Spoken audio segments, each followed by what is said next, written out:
In front of me is POCO F5 Pro, and today I would like to show you how you can connect it using Bluetooth.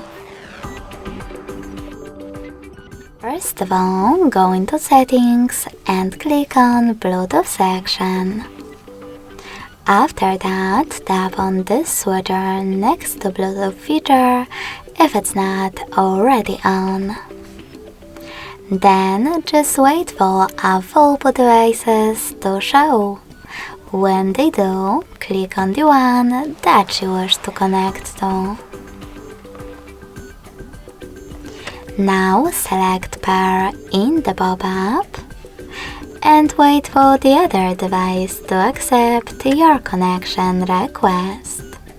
As you can see, my devices were successfully connected. If you wish to disconnect them, just tap on this icon next to the device and hit Unpair.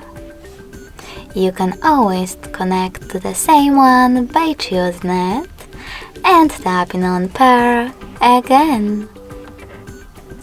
Thanks so much for watching. If you enjoyed this video, smash that like button, comment and subscribe. Bye!